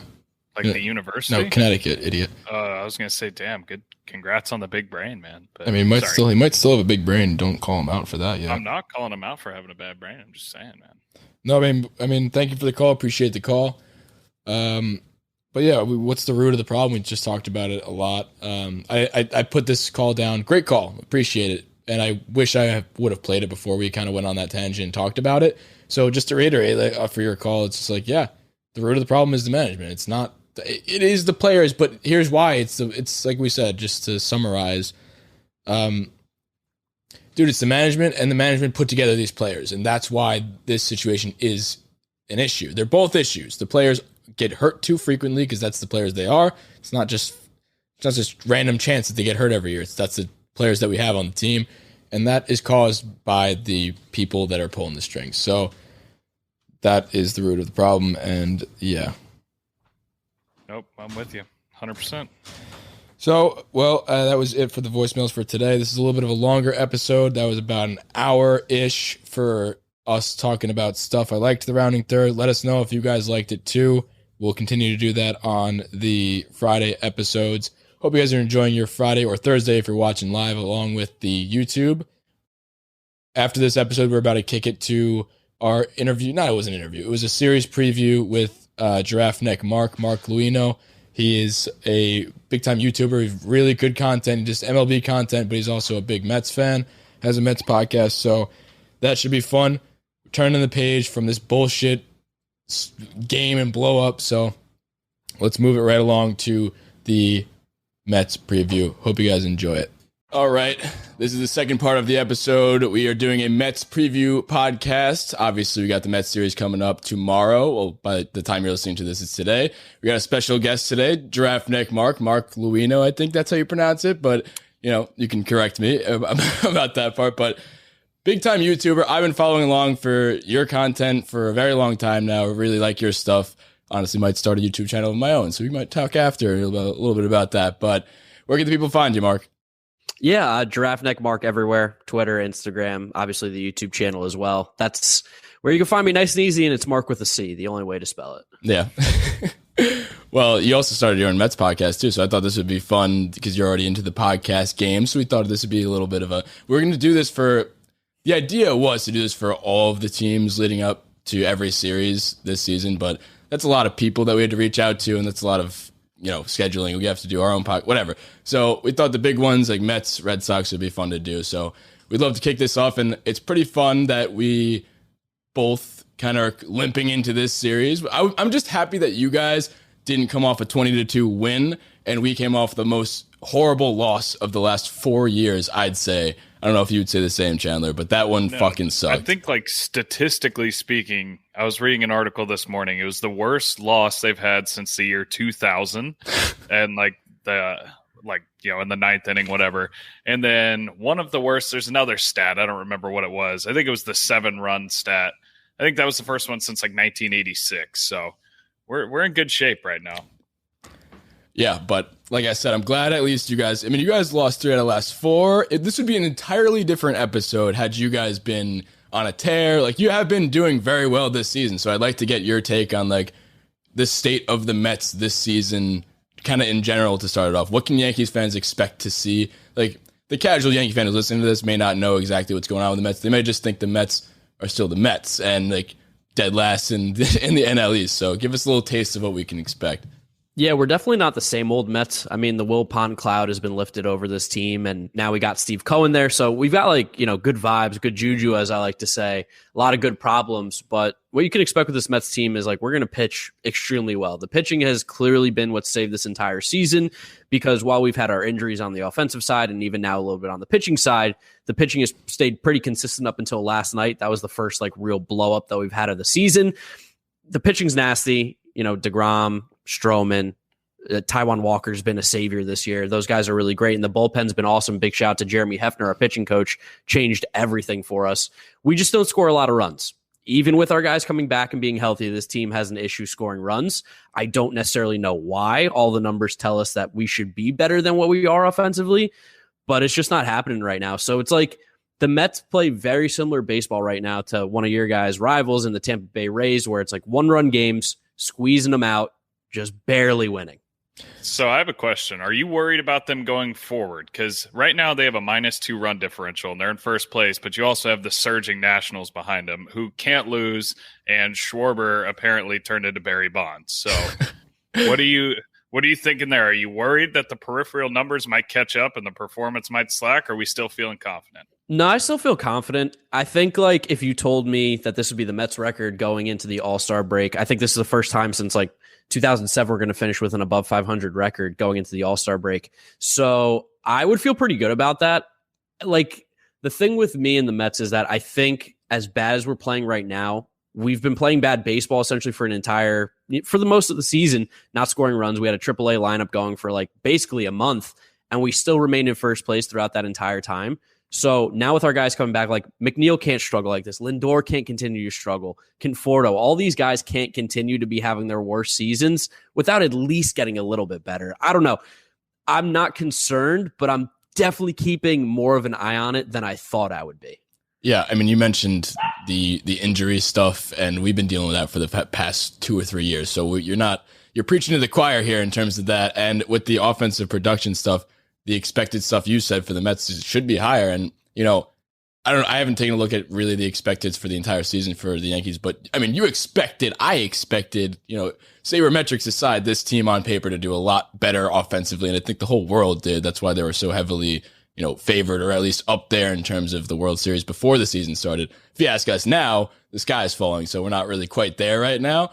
But I think we were a little bit similar to you guys as well in the beginning of the year when the Yankees pitching was, all league, and now obviously that tapered off a little bit. Hopefully we get Kluber back and Sevy back soon. They're saying September, but the thing with our rotation though, we didn't have Stroman and DeGrom and all those out there. We were relying on Jordan Montgomery to come out there and do that. Who has been okay this year. So okay, exactly. He's been okay. Being okay isn't a good way to, go forward when you're. I think if he was your legitimate number 5, you'd be okay with that. But the fact that you're relying on legitimate innings from this guy. I mean, I love Montgomery. He's a South Carolina Gamecock just like myself, but never in my life did I think he'd be trying to be a major innings guy for the Yankees. Yeah. No, that's exactly what he is. He's a 5-starter. We shouldn't be relying on him to put up DeGrom-like numbers to win baseball games. Speaking of DeGrom, I mean, he's coming off before I get to that, we were expecting, and I was mentioning it to you before, we were all projecting a couple weeks out, so obviously a lot of things were subject to change. I was really hoping they would do DeGrom Cole, and Cole has been slacking a little bit since the sticky stuff. Who knows what's going on there? And DeGrom is coming off his first start in the last 6 games where he gave up some runs. So he's a little human there. So who knows what's going on with him? Maybe he had some sticky stuff. I don't know. Now, I'm not going to point any fingers like Josh Donaldson, but I mean, he's looking I don't know. No, I'm not worried about him, but I really wish I figured they could have figured something out in terms of that matchup. Move some pieces around, give the people what they want to see. I think we play one more time this season, so maybe that happens then. A little bit closer to the playoffs. That could be a lot. That could be a pretty big charged matchup there. But I really wish they could get that going. But yeah, in terms of the pitching, are you worried about Cole or DeGrom in terms of sticky stuff? No, I like to bust Garrett Cole's balls, of course, about the sticky stuff because as a Mets fan and one of my main shticks is giving it to Yankee fans. Of course it's great, but I'm still very confident Garrett Cole's a sick pitcher, the second best in baseball. I don't think that's going to change because of the sticky stuff, especially if everyone was really using it. It should be a non-factor at this point because everyone's losing it. But I mean, with DeGrom, it's more so right now, he looked human because he was coming off of some weird injury starts where he didn't necessarily go full games, and he's been having minor tweaks here and there. So once he's back to full health, which is another reason why this DeGrom Cole thing isn't happening, is because they wanted to keep him on his regular rest. He's a dude who's very regimented and keeps on his schedule. So they didn't want to change anything. I get it. I also wish I saw DeGrom Cole though this weekend because that's the matchup everybody's been waiting for. Yeah. My next question for you was going to be, is it time to start the rumor that DeGrom's washed now that he gave up 2 whole runs in one game? Yeah, I mean, I think it's with DeGrom, washed is definitely a possibility there. A couple runs. I mean, who would have thought that this dude who came from seemingly another planet could even give up a couple runs and this would be a huge storyline? I think ESPN put up something that DeGrom struggled. And then you look at his line, it's he still struck out 5 and gave up 2 and 6. Yeah, that's not I guess that's struggling, but he's so unbelievably good. I say it all the time, on our podcast. He's one of the best pitchers I've ever watched. And I think when it's all said and done, we're going to be talking about it's a Koufax type era where he doesn't have all the counting numbers that some of the greats will have. But when you look at an actual prime, he's going to be up there with some of the best. No, we were talking about that on our podcast too, because we briefly touched upon the Cole DeGrom debate. It's not much of a debate, but we were just having fun with it. It was a little earlier in the season when Cole was actually just before the sticky shit happened. And we were obviously DeGrom is the better pitcher. That's a given, but I think it's always been that it's not even close. And I think I was just trying to put a little bit of respect on Cole's name at that time. It's a little bit. It's still not close, but it's closer than people are giving Cole credit for. So I wanted to give him a little credit there. But did I see correctly that was the first time this year that DeGrom's given up 2 runs? I think so. And he's also, I'd he's like technically to point out given up 2 runs, but with errors. Yeah, I was going to say, I'd like to point out now, his RBIs is now tied with his earned runs. So, it's so crazy. A stat to watch. If he finishes with more RBIs hit than given up by the end of the year, I don't think that has ever been done before. I'd like to look that up, but I doubt that's ever been done before. I don't think it's possible. We're talking about Ohtani, yeah. Well, yeah, he doesn't count, but we're talking about Ohtani being a two-way player. Maybe we should start talking about DeGrom being a two-way player. Who knows? He could be the next unicorn. And Ohtani sucks, too, by the way. I was going to say, is he even a two-way player anymore? No, I think the MVP conversation is out the window now from yesterday. Who cares about what happened? Him to just a DH after yesterday. Like, I'm just saying. We figured him out. Guys did smack him around quite a bit yesterday. Yeah, and the sad thing is we had like 2 hits. The rest were just walks. But yeah, I didn't realize he was that. I mean, who can point fingers now? Chapman walked the entire bases loaded and then gave up a grand slam. So I don't know. I was taking a look at the rest of the pitching matchups for this series upcoming. Obviously, was really hoping it would be Cole DeGrom, like I said. But the first game is going to be Taijuan Walker, whatever it is, versus Garrett Cole. Still a good matchup there. I mean, Taijuan Walker, low key, is having a little bit of an all-star season. Is that fair to say? I mean, he's 6-3 with a 2.38 ERA. What are your thoughts on Taijuan Walker? Yeah, I've been pushing for Taijuan to be an all-star this year.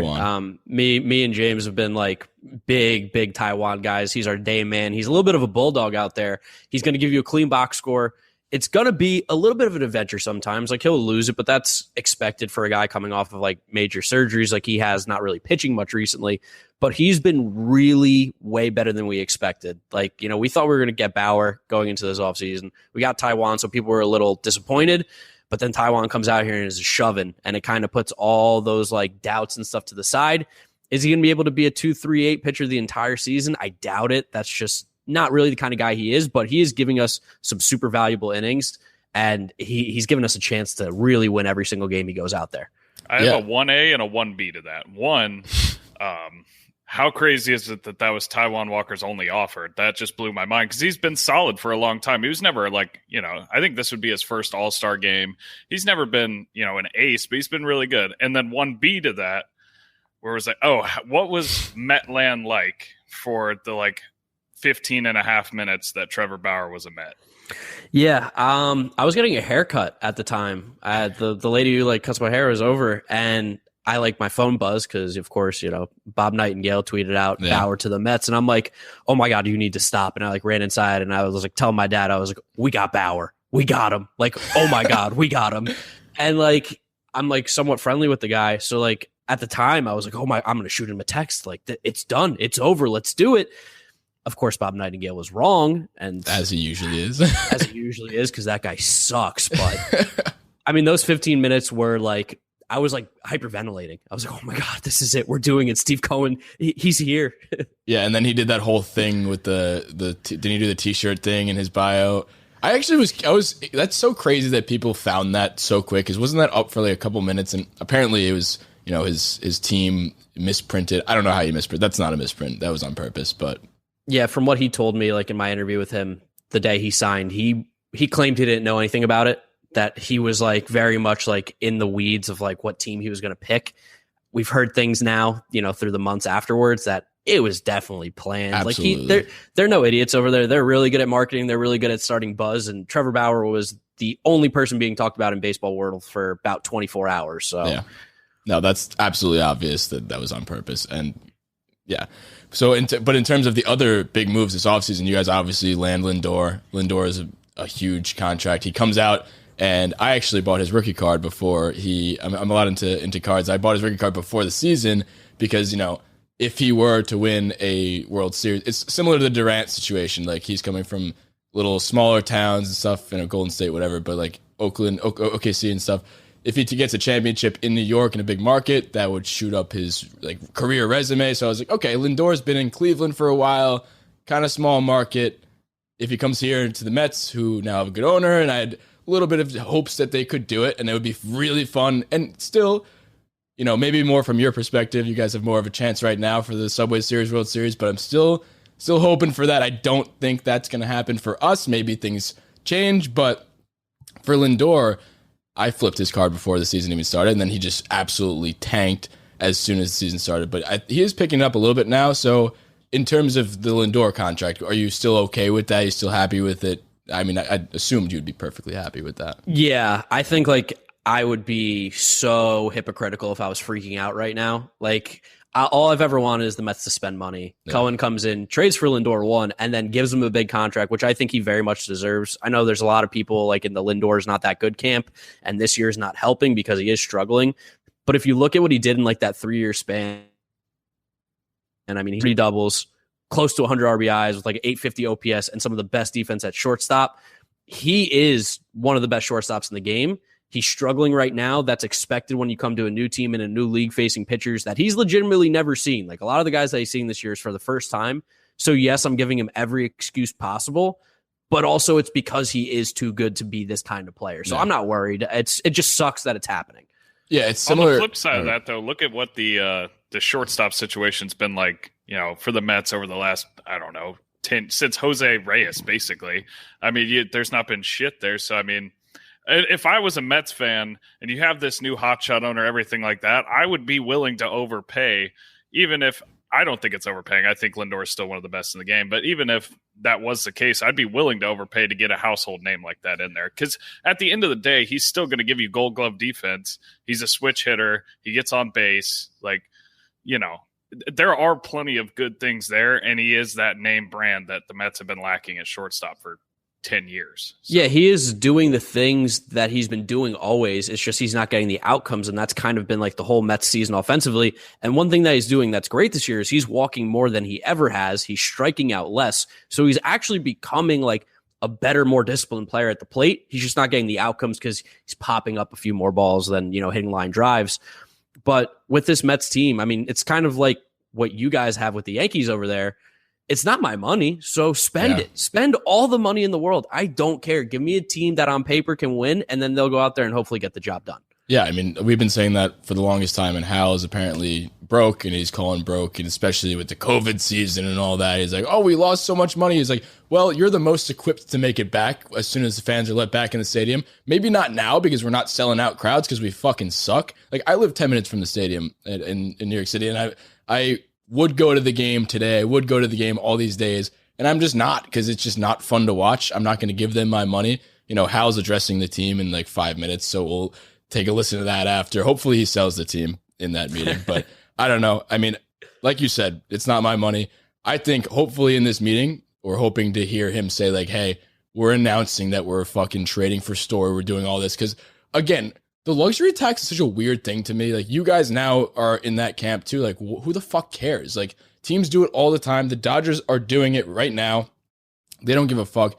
Obviously, the Bauer signing may be all for naught right now because of the off the field stuff. Who knows? But, when another team in the league is going over the luxury tax and trying to go and do the damn thing, you can't just sit back and not do it. They're pressuring you guys, other competitors and other contenders to go and match them. So, like, in that case, you can't just sit down and cry poor anymore, especially when you're the fucking New York Yankees or the New York Mets too, who I had never understood why they never went over the luxury tax too. I know it's the Will Ponds thing. Maybe it was the Ponzi scheme Bertie Madoff. I don't know. Maybe it's Bobby Bonilla. Happy Bobby Bonilla Day, by the way. Thank you. So we're going to celebrate that way past 2035. So that's going to be just a national holiday in New York. But man, I don't know. I really want the Yankees to go after other people. And I don't want to make this about like, oh, what do you think? Because I know you're an MLB guy too, not just a Mets guy. But like, I'll ask that question. Do you actually think the Yankees are going to go out and make some moves? As well as the Mets. You can do the Mets too. Yeah, I think the Yankees have to. Like, Cashman's job is on the line. I just, like, in my video that I dropped yesterday, someone like asked me, like, are Boone and Cashman like going to get fired? And I said, the way it's going, yes, because Cashman's gone if they don't at least make the World Series, and they might need to win it for him to stay around. They at least got to put up a good showing, I would think. He's been given so much time. It's been over 10 years since that last World Series. I don't know how much more time you can give this guy, especially like the Giancarlo trade's really killing you guys right now. And that's going to be like the big piece that stops you from making moves. It's ridiculous. But if he's gone, Boone's gone. So I think they have to make line. Story. That's the guy that you got to want if you're a Yankee fan. It's got to be Trevor Story. And if not, it's like Max Scherzer. That's the other dude. But the Nationals might not trade him now. So yeah, since they're starting to surge right now. I mean, Story makes so much sense considering the Gleyber Torres situation and whatever the hell's going on with him. I'm not worried about him for the future. I am worried about him as a shortstop, which makes total sense why you would get Trevor Story. I don't know what the ripple effects would be. Maybe Glaber's in that trade, because if you do get him, you push Glaber second. Where does DJ go? Because Voigt's there. Gio's at third. So it's a whole big situation. I mean, it's a champagne problem because you have Trevor Story, so who cares? You'll figure it out later. But I don't know. Who do you think the Mets are going to go after? I think the Mets are going to be like very aggressive on the pitching market. Some of the guys that like have been coming up is like Jose Barrios, guy from the Twins. I would love to see them go after. Bad for a little bit, no? I'm not a huge Jose Barrios guy. Yeah. That's a name that gets floated around. The thing I don't like about Jose Barrios is that we've been like waiting for this breakout for him. It feels like every single year, and he just hasn't done it. The one thing is that we got Jeremy Hefner, and he seems to get the best out of everybody. And I know he was in Minnesota with Barrios, so maybe it's just like a little tweak that he has to make, and we can push him forward. I also don't really know if he's available. Another guy, like I would love to see him go after some of the Reds pitchers, like a Sonny Gray or a Luis Castillo or even like a Tyler Mahle.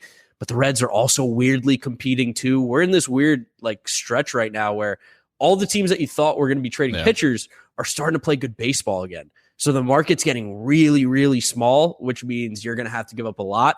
And I'm not interested in giving up one of like our 3 top prospects right now for like a rental.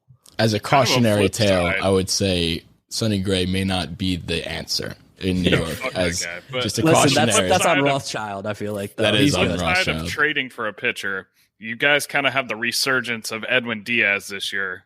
I'm sure that's got to feel nice after he almost got booed out of the state in New York the last couple of years. Dude, I couldn't watch Edwin Diaz pitch last year. Like when he would come on the screen, I would get out of the room. I'd put it on loud. I'd listen, but I would not watch. I physically could not see what was happening. He made me sick to my stomach. But he had a good year last year. And this year, I mean, he's been lights out in safe situations. If the game's not a safe situation, he seemingly has no idea what to do. But like the trumpets, I don't know what it is. He gets into have the yips or what? Like he was so good in Seattle, and then he came over there and he just imploded for a year. And I mean, he's always had the stuff. I don't know what happened. I mean, if you look at his 2019 season, which was like just a nightmare, his command was pretty terrible. And he's a dude whose mechanics are not very clean. He's all herky jerky. He's all over the place. And if one thing is going to be wrong, it's going to screw up everything. So like he was a guy who like very much needed his slider to work in order for his fastball to be effective. And Jeremy Hefner's fixed that. Like his mechanics are a little more clean now, a little more consistent. He's throwing that slider a lot more, like especially like he started throwing it now to start the count, which is something he didn't really do a lot in 2019. So he's changing the kind of pitcher that he is, and he's just attacking more and hitting his spots. The stuff, like you said, has always been great. He just needed that command, and it looks like he's been able to harness that command a little bit better this year. I know you're a big MLB The Show guy, too. I mean, coming off that season when he had the finest card, that card was disgusting. And sick. And after getting that card, and then he goes straight to the Mets, and like, wow, they really actually got their guy. This guy's going to be fucking, there's no way he's bad. And then he literally ends up being probably one of the worst closers we've ever seen for a year. It's no secret why he figured it out. Like he actually does have the stuff, like we said, but in terms I'm of actually curious about Noah Syndergaard's injury, but before that, I kind of want to know, there was that rumor flying around for like, it seems like every summer for 2 or 3 years it happened of Syndergaard for Gary Sanchez. Before you guys got McCann and everything like that, I'm sure you saw it. What would your reaction been to that had that came to fruition? Yeah, so I know Gary's playing well now, but I'm just not a believer in Gary. I like very much think like I know he can hit. I just don't know if he's going to be able to do it over an entire season, which that's still up for debate, I guess. I hate his catching. I think he stinks behind the plate. I don't think that's a secret. I think everyone thinks that, but he's got to hit. Now trading him for Noah Syndergaard when those rumors were coming up, I think I went live on Twitter. Might have been the only time I'd ever gone live on Twitter because it was like a 1 a.m. tweet from some beat writer who put it out. I was like, oh shit, it might be happening. Like it might be happening right now. I need to capture this. I was sweating. I was mad. I was not happy. I'm a big Noah guy, as I should be. Like he was great for us. Injuries aside, he's a horse. So trading him for Gary just felt like trading our guy at his lowest for a guy who was at his highest. And I hate that. My little brother's in his first full year of minor league baseball. Syndergaard's one rehab start, he had to face him. He was like, dude, holy shit. I was like, yeah, he throws pretty hard. Yeah, speaking of rehab starts too, like when they're both doing their rehab, like I remember that I don't know what team that was, but they kept tweeting like it's not fair. They kind of like kept it going. They'd like beat a dead horse. They're like, we get it. You're facing Jacob deGrom. It's cool. But like he was just mowing people down. It's just unbelievable. I mean, DeGrom does it against major leaguers. And he's facing like guys who are 18 and 19 who just got drafted. And you're like, come on, man. Like, I'm trying to get called up. Like, you're screwing up my numbers. That's 3 Ks on the day for me. Yeah, you're making me scared to even step in the box after that. Speaking back on Syndergaard, is he coming back this year? I haven't even looked up anything to do with him. We haven't seen Syndergaard pitch for what feels like since like the World Series when you guys were in it. You obviously probably has been there since, but I haven't seen Syndergaard, who is like this big name that everybody, Thor is like a big icon in Mets land. Like, are we going to see him pitch? Yeah, I don't know. It's weird. Like, I obviously want him back because he really does help out this team. And we did think starting pitching was going to be a problem, and it hasn't been yet. But at some point, we do need him.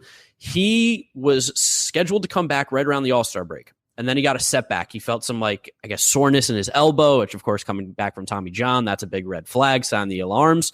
So they, took the MRI or whatever, and it was just inflammation. It wasn't an issue, but they basically, stopped everything. So it looks like September earliest is going to be when he can come back. It sounds like if he's not ready, he's just going to be shut down, which is a weird thing for us Mets fans because he's coming up on a contract, very soon here. It's going to make him cheaper. So, as long as we don't need him, I guess it kind of plays to our benefit that he's not going to pitch, because if he comes out and is throwing 100 and is pitching well, someone's going to throw a lot of money at him. Yeah. If he doesn't throw a pitch, that's the risk he's going to take, and he'll probably just stay with the Mets. I don't know, man. It's so tough. I love Noah, but these injuries, it's getting concerning. He's just so big and strong. You guys seen it with Judge and Stanton. Like, these dudes, sometimes it's not sustainable. Yeah, and he's very similar to what it feels like to Luis Severino for us. Like, he is coming back, he's battling back, and he's looking great this year specifically too, and then he just gets another injury. It's like, come on, man, what the fuck? And now he's coming back again, allegedly in September.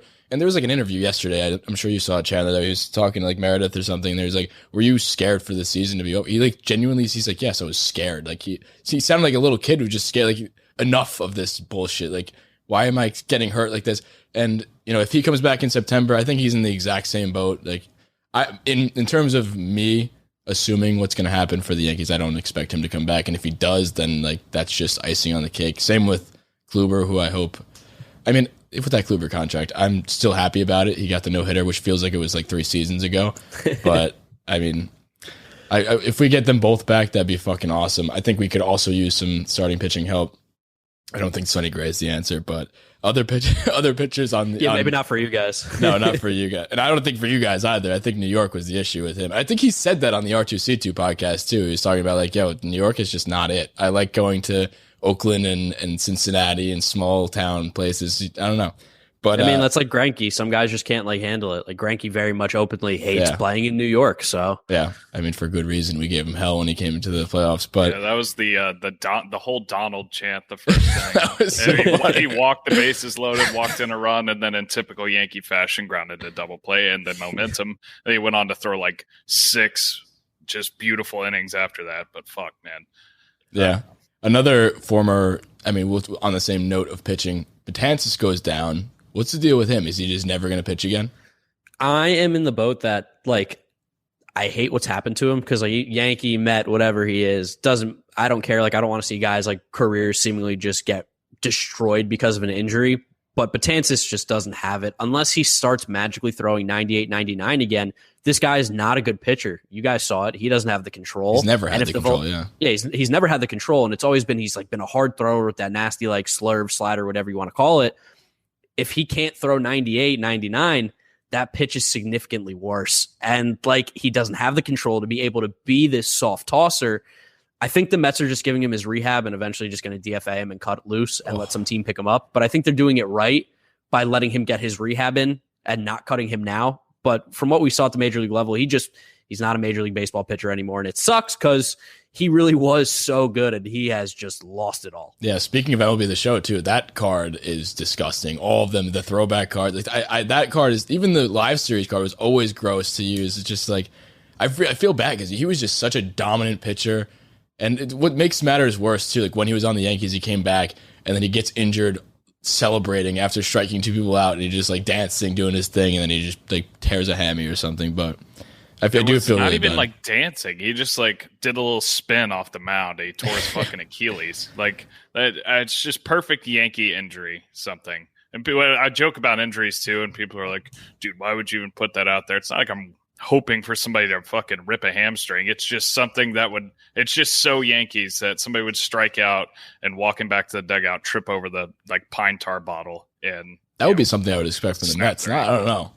Yeah, that's a little. I was about to say that sounds a little Mets-like. You know, we've had some injuries over there. Noah Syndergaard, speaking of, got hand, foot, and mouth disease. I mean, come on now. I forgot about that. Yeah, that's crazy. So let's take a look about just the rest of the team. We haven't spoke a lot about like the bats, because I guess the bats haven't really been there because they're all injured. You get a little taste of the replacements like we have, and that Kevin PR's stuff was just insane. And he battled back, and now he's still playing, right, with the mask. Yeah, Pilar's still playing. He's like, his numbers aren't great. Like, he's a guy who's never going to have like a high OPS because he just simply doesn't walk or hit for enough power. But he's one of the few guys who like come to the plate, and I'm like, this guy at least has a clue what's going on. He's trying to attack pitches. He doesn't seem like he's cheated at the plate. And he's a scrappy little player. That's kind of what he's always been. He's just a scrappy dude, kind of gets like underlooked because he doesn't put up those home runs or doesn't walk and isn't the fastest. But he's been a really nice like guy to have at the bottom of the order to kind of help lengthen this lineup a little bit. Yeah, and he catches everything out there, which is insane. He's like, to me, he's like a Jackie Bradley Jr. type player. He'll play damn good defense in the outfield, and you'll live with the offense. So yeah, his glove's been better than I expected. I thought he was more of like a corner outfielder as he's been getting into his older age. He's still not disgusting defensively in center, really, but he's good out there. He's very serviceable. Didn't he used to be though? They called him Superman when he was on Toronto, I think it was. Yeah, no, he was gross. He was sick, and that's why like I think we get into like a habit of like taking these really good defensive center fielders and moving to a corner really quickly, because it's like, okay, now we can make them elite in the corner, almost like the Astros are trying to do with George Springer.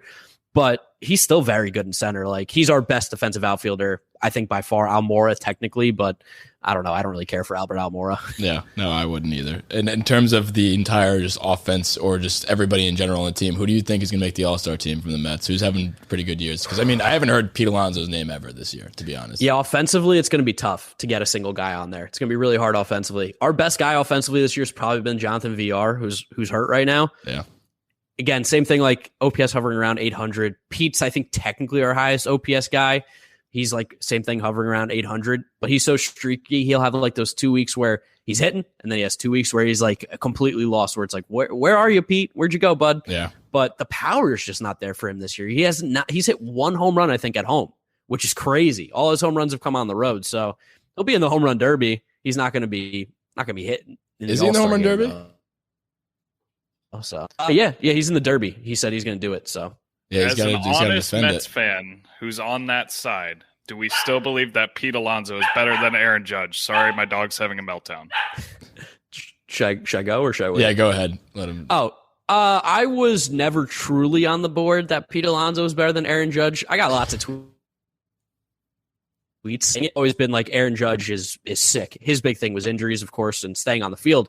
But if you take those guys at their absolute best, Aaron Judge is better. But of course, I'm always going to bring up like the home runs in the rookie season, because that's one of the things we got on our list. We got a check mark there. We got a W. Yeah, and he won the fucking home run derby over Vlad that year, which I wish Vlad was doing it again this year so we could see those two go at it again. I honestly think this year, for the first time, we have actually some pretty damn good names. Usually people opt out of it, like almost like the dunk contest. We never get LeBron or anybody doing the dunk contest because